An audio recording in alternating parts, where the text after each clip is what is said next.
রাজনৈতিক পরিস্থিতি, ভোট পরবর্তী বিশ্লেষণ এবং আগামী দিনের দলীয় দিক নির্দেশনা নিয়ে আজ থেকে শুরু হলো সিপিআইএম এর ত্রিপুরা রাজ্য কমিটির গুরুত্বপূর্ণ বৈঠক। এই বৈঠক দুদিন ব্যাপী চলবে। আজ ও আগামীকাল বিভিন্ন বিষয় নিয়ে বিস্তারিত আলোচনা হবে বলে জানা গেছে। দলীয় সূত্রে খবর, সাম্প্রতিক নির্বাচনের ফলাফল, সংগঠনের শক্তি ও দুর্বলতা এবং ভবিষ্যৎ কর্মসূচি এই সবই বৈঠকের মূল আলোচ্য বিষয়। বিশেষ করে গ্রামাঞ্চলের সংগঠনকে আরো মজবুত করা এবং আসন্ন ভিলেজ কমিটি নির্বাচনে কৌশল নির্ধারণে গুরুত্ব দেওয়া হচ্ছে। এ প্রসঙ্গে রাজ্য সম্পাদক জিতেন্দ্র চৌধুরী জানান, বর্তমান পরিস্থিতিতে দলকে আরো সংগঠিত ও সক্রিয় করতে এই বৈঠক অত্যন্ত গুরুত্বপূর্ণ। আগামী ভিলেজ কমিটি নির্বাচনে কিভাবে শক্ত অবস্থান নেওয়া যায় সে বিষয়েও বিস্তারিত আলোচনা হবে। আজ এবং আগামীকাল দুদিনের রাজ্য কমিটির সভা। এই সভায় আমরা গেল যে দুটি নির্বাচন, অটোনোমাস ডিস্ট্রিক্ট কাউন্সিলের সাধারণ নির্বাচন এবং ধর্মনগর বিধানসভা কেন্দ্রের উপনির্বাচন, এই দুটোর পর্যালোচনা আমরা করব। এই দুটোর ফলাফল এটা সবাই জানেন। তো বর্তমান এই অবস্থার প্রেক্ষিতে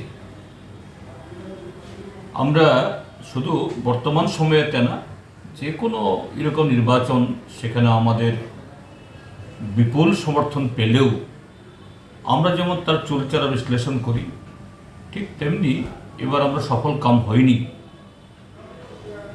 এখানেও আমরা তাই করব।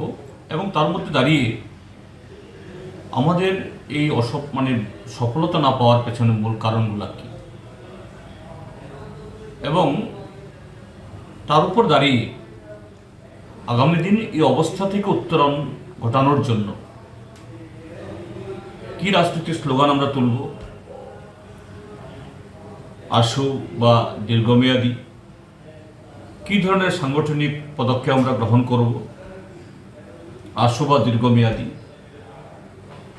এই দুদিন ব্যাপী আমাদের এই মন্থনের মধ্য দিয়ে, আলোচনার মধ্য দিয়ে আমরা এটি নির্ণয় করব এবং আগামী দিনের কর্মসূচি আমরা ঘোষণা করব। ভিলেজ কমিটি নির্বাচন হবে, তার জন্য আমাদের রণকৌশল কি হবে এবং সাংগঠনিক প্রস্তুতি আলাদা করে তার জন্য নিতে হবে। মূলত এই দুটি বিষয়ে আমাদের এই আজকের এবং আগামীকালের রাজ্য কমিটির সভা।